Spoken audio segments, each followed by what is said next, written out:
Hello friends, मैं हूं प्रभात और स्वागत है आपका मेरे यूट्यूब चैनल में जिसका नाम है माय स्मार्ट ट्रिक। दोस्तों, आज है 13 सितंबर 2020 और आज हम लोग बात करेंगे 13 सितंबर से संबंधित कुछ करंट अफेयर्स के बारे में। तो चलिए ज़्यादा समय बर्बाद न करते हुए चलते सीधे प्रश्नों की तरफ। दोस्तों, आज का हमारा पहला प्रश्न है, संयुक्त राष्ट्र दक्षिण दक्षिण सहयोग दिवस मनाया जाता है। संयुक्त राष्ट्र दक्षिण दक्षिण सहयोग दिवस मनाया जाता है। दोस्तों, इसका आंसर होगा 12 सितंबर। ठीक है, इसका आंसर होगा 12 सितंबर। तो चलिए दोस्तों, बढ़ते अगले प्रश्न की तरफ। हमारा अगला प्रश्न है, स्टार्टअप या व्यवसाय को एक नामांकित चालू खाता प्रदान करने की सुविधा जो आईसीआईसी बैंक द्वारा प्रस्तुत की गई है वह है आई स्टार्टअप 2.0। स्टार्टअप या व्यवसाय को एक नामांकित चालू खाता प्रदान करने की सुविधा जो आईसीआईसीआई बैंक द्वारा प्रस्तुत की गई है वह है आई स्टार्टअप 2.0। तो चलिए फ्रेंड्स, बढ़ते हैं अगले प्रश्न की तरफ। हमारा अगला प्रश्न है, आईसीआईसीआई प्रूडेंशियल लाइफ इंश्योरेंस ने अपने उत्पाद में प्रवेश प्रदान करने के लिए किस सरकारी बैंक के साथ एक कॉरपोरेट समझौता किया? आईसीआईसीआई प्रूडेंशियल लाइफ इंश्योरेंस ने अपने उत्पाद में प्रवेश प्रदान करने के लिए किस सरकारी बैंक के साथ एक कॉरपोरेट समझौता किया? दोस्तों, इसका आंसर होगा एनएसडीएल पेमेंट्स बैंक। इसका आंसर होगा एनएसडीएल पेमेंट्स बैंक। एनएसडीएल का पूर्ण रूप होता है नेशनल सिक्योरिटीज़ डिपॉजिटरी लिमिटेड। ठीक है, और दोस्तों एनएसडीएल का जो स्थापना हुआ था वो हुआ था सन 1996 ईस्वी में। एनएसडीएल का जो स्थापना हुआ था उसका हुआ था 1996 में, इसका स्थापना हुआ था एनएसडीएल का। तो चलिए दोस्तों, बढ़ते अगले प्रश्न की तरफ। हमारा अगला प्रश्न है, किस निजी बैंक ने 8 सितंबर को भारतीय रिजर्व बैंक को 50,000 करोड़ रुपए की विशेष तरलता सुविधा चुका दी? दोस्तों, चौथा प्रश्न है, किस निजी बैंक ने 8 सितंबर को भारतीय रिजर्व बैंक को 50,000 करोड़ रुपए की विशेष तरलता सुविधा चुका दी? दोस्तों, इसका आंसर होगा यस बैंक। इसका आंसर होगा यस बैंक। तो चलिए दोस्तों, बढ़ते अगले प्रश्न की तरफ। दोस्तों, हमारा अगला प्रश्न है, साबूज साथी परियोजना, ये जो साबूज साथी परियोजना है इसके लिए world society on the information society द्वारा ई सरकार श्रेणी के तहत दिए गए पुरस्कार के विजेता हैं। दोस्तों, इसका आंसर होगा पश्चिम बंगाल सरकार। पांचवा प्रश्न को एक बार फिर से देखेंगे दोस्तों, साबूज साथी परियोजना के लिए world society on the information society द्वारा ई सरकार श्रेणी के तहत दिए गए पुरस्कार का विजेता है। तो दोस्तों, इसका आंसर होगा पश्चिम बंगाल सरकार। तो चलिए दोस्तों, बढ़ते अगले प्रश्न की तरफ। हमारा अगला प्रश्न है, कनाडा के फ्रेजर इंस्टीट्यूट द्वारा तैयार किए गए ग्लोबल इकोनॉमिक फ्रीडम इंडेक्स 2020 पर भारत का स्थान क्या है? दोस्तों, छठा प्रश्न देखेंगे, कनाडा के फ्रेजर इंस्टीट्यूट द्वारा तैयार किए गए ग्लोबल इकोनॉमिक फ्रीडम इंडेक्स 2020 पर भारत का स्थान क्या है? तो दोस्तों, इसका आंसर होगा 105वां। भारत का जो स्थान है उसमें 105वें नंबर पर है। तो चलिए दोस्तों, बढ़ते अगले प्रश्न की तरफ। हमारा अगला प्रश्न है दोस्तों, ग्लोबल इकोनॉमिक फ्रीडम इंडेक्स 2020 पर पहला स्थान किसका है? तो दोस्तों इसका आंसर होगा हांगकांग, और दूसरे स्थान पर कौन है? Singapore. Global economic freedom index 2020 पर पहला स्थान किसका है? तो दोस्तों हांगकांग का, और दूसरा स्थान है सिंगापुर का। तो चलिए दोस्तों, बढ़ते अगले प्रश्न की तरफ। हमारा अगला प्रश्न है, शंघाई सहयोग संगठन के सदस्य सरकारों के प्रमुखों की सभा 29 नवंबर एवं 30 नवंबर 2020 को किस देश में आयोजित की जाएगी? तो दोस्तों, इसका आंसर होगा भारत, नई दिल्ली में। शंघाई सहयोग संगठन के सदस्य सरकारों के प्रमुखों की सभा 29 नवंबर और 30 नवंबर 2020 को किस देश में आयोजित की जाएगी? तो दोस्तों भारत में की जाएगी, और भारत के नई दिल्ली में की जाएगी। हमारा अगला प्रश्न है, आवास एवं शहरी मामलों का मंत्रालय की नई पहल जो जलवायु परिवर्तन से निपटने के लिए शहरों के लिए एक स्पष्ट पथदर्शी नक्शा प्रदान करेगी। दोस्तों, इसका आंसर होगा जलवायु स्मार्ट शहर मूल्यांकन रूपरेखा 2.0। एक बार फिर से दोस्तों इस प्रश्न को देखेंगे, आवास एवं शहरी मामलों का मंत्रालय की नई पहल जो जलवायु परिवर्तन से निपटने के लिए शहरों के लिए एक स्पष्ट पथदर्शी नक्शा प्रदान करेगी। दोस्तों, इसका आंसर होगा जलवायु स्मार्ट शहर मूल्यांकन रूपरेखा 2.0। ठीक है, तो दोस्तों चलिए बढ़ते अगले प्रश्न की तरफ। दोस्तों, हमारा अगला प्रश्न है, 10 सितंबर को स्मार्ट शहर अभियान द्वारा आयोजित किया गया आभासी कार्यक्रम है। दोस्तों, इसका आंसर होगा स्ट्रीट फॉर पीपल चुनौती।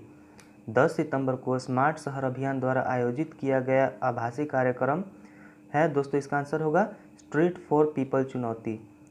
तो चलिए दोस्तों, बढ़ते अगले प्रश्न की तरफ। हमारा अगला प्रश्न है, मूल्यांकन प्रणाली में समग्र सुधार लाने के उद्देश्य से नया राष्ट्रीय मूल्यांकन केंद्र है। मूल्यांकन प्रणाली में समग्र सुधार लाने के उद्देश्य से नया राष्ट्रीय मूल्यांकन केंद्र है? तो दोस्तों इसका आंसर होगा परख। इसका आंसर होगा परख। दोस्तों परख का पूर्ण रूप होगा the performance assessment review and analysis of knowledge for holistic development. तो दोस्तों इस प्रश्न को याद कर लीजिएगा, ये प्रश्न एग्जाम की दृष्टि से काफ़ी महत्वपूर्ण है। तो चलिए दोस्तों बढ़ते हैं अगले प्रश्न की तरफ। हमारा अगला प्रश्न है, जुडिशियरी जजेस एंड एडमिनिस्ट्रेशन ऑफ जस्टिस पुस्तक के लेखक कौन है? जुडिशियरी जजेस एंड एडमिनिस्ट्रेशन ऑफ जस्टिस पुस्तक के लेखक कौन है? दोस्तों इसका आंसर होगा न्यायमूर्ति आर भानुमति, जो कि सेवानिवृत्त हो चुकी यानी कि रिटायर हो चुके हैं। तो चलिए दोस्तों बढ़ते अगले प्रश्न की तरफ। हमारा अगला प्रश्न है, EET-CRS 8वें शैक्षणिक उपलब्धि पुरस्कार 20 समारोह में युवा वैज्ञानिक पुरस्कार के विजेता कौन है? दोस्तों इसका आंसर होगा डॉक्टर रितेश कमल सिंह। इसका आंसर होगा डॉक्टर रितेश कमल सिंह। दोस्तों हमारा 14वां प्रश्न है, राष्ट्रीय नाट्य विद्यालय के नए अध्यक्ष कौन है? राष्ट्रीय नाट्य विद्यालय के नए अध्यक्ष कौन है? दोस्तों इसका आंसर होगा परेश रावल, जो कि एक अभिनेता है। ठीक है, एक बार फिर से मैं इस प्रश्न को रिपीट कर देता हूँ दोस्तों, ये प्रश्न काफ़ी इंपॉर्टेंट है। राष्ट्रीय नाट्य विद्यालय के नए अध्यक्ष कौन है? दोस्तों इसका आंसर होगा परेश रावल। तो चलिए बढ़ते हैं अगले प्रश्न की तरफ। हमारा अगला प्रश्न है, वर्ष 2020 के लिए professional footballers association player of the year पुरस्कार के विजेता कौन है?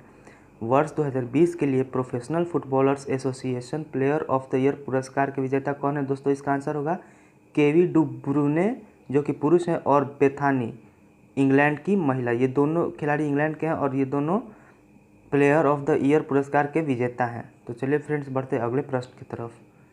हमारा अगला प्रश्न है दोस्तों, किस राज्य की सरकार ने विरासत पर्यटन नीति की घोषणा की है, जिसमें हेरिटेज होटल, हेरिटेज संग्रहालय के रूप में 1950 पूर्व की ऐतिहासिक इमारतों के उपयोग की अनुमति देने का प्रावधान है? दोस्तों इसका आंसर होगा गुजरात। दोस्तों ये प्रश्न भी काफ़ी इंपॉर्टेंट है, इसको मैं एक बार फिर से रिपीट कर देता हूँ। किस राज्य सरकार ने विरासत पर्यटन नीति की घोषणा की है, जिसमें हेरिटेज होटल, हेरिटेज संग्रहालय के रूप में 1950 के पूर्व की ऐतिहासिक इमारतों के उपयोग की अनुमति देने का प्रावधान है? दोस्तों इसका आंसर होगा गुजरात। तो चलिए दोस्तों बढ़ते हैं अगले प्रश्न की तरफ। दोस्तों हमारा अगला प्रश्न है, कौशल और तकनीकी सहायता के लिए नए केंद्र जो पेट्रोकेमिकल इंजीनियरिंग और प्रौद्योगिकी संस्था द्वारा स्थापित किए जाएंगे। कौशल और तकनीकी सहायता के लिए नए केंद्र जो पेट्रोकेमिकल इंजीनियरिंग और प्रौद्योगिकी संस्था द्वारा स्थापित किए जाएंगे। दोस्तों इसका आंसर होगा भागलपुर बिहार और वाराणसी उत्तर प्रदेश। ठीक है, तो चलिए फ्रेंड्स बढ़ते अगले प्रश्न की तरफ। दोस्तों हमारा अगला प्रश्न है, उड़ीसा सरकार द्वारा दिए गए गुरु केलुचरण महापात्रा पुरस्कार 2020 के विजेता हैं। उड़ीसा सरकार द्वारा दिए गए गुरु केलुचरण महापात्रा पुरस्कार 2020 के विजेता कौन है? दोस्तों इसका आंसर होगा राजगोपाल मिश्रा, जो कि एक चलचित्रकार हैं। ठीक है, 18वां प्रश्न भी काफ़ी इंपॉर्टेंट है दोस्तों। उड़ीसा सरकार द्वारा दिए गए गुरु केलुचरण महापात्रा पुरस्कार 2020 के विजेता कौन है? दोस्तों इसका आंसर होगा राजगोपाल मिश्रा। चलिए दोस्तों बढ़ते 19वें प्रश्न की तरफ। दोस्तों 19वां प्रश्न है, किस केंद्र शासित प्रदेश के सरकार को राजौरी झील के पुनरुद्धार के लिए जल शक्ति मंत्रालय द्वारा उत्कृष्टता पुरस्कार से सम्मानित किया गया? दोस्तों इसका आंसर होगा दिल्ली। किस केंद्र शासित प्रदेश के सरकार को राजौरी झील के पुनरुद्धार के लिए जल शक्ति मंत्रालय द्वारा उत्कृष्टता पुरस्कार से सम्मानित किया गया? दोस्तों इसका आंसर होगा दिल्ली। तो चलिए दोस्तों बढ़ते अगले प्रश्न की तरफ। हमारा अगला प्रश्न है दोस्तों, महाराष्ट्र सरकार की नई पहल जो किसानों को अंतिम उपभोक्ताओं की मांग के आधार पर फसलों को उगाने और 1370 से अधिक मूल्य श्रृंखलाओं के साथ किसानों को जोड़ने में सक्षम बनाएगी। दोस्तों इसका आंसर होगा विकेल ते पिकेल। ठीक है, इसका आंसर होगा विकेल ते पिकेल। तो चलिए फ्रेंड्स बढ़ते हैं 21वें प्रश्न की तरफ।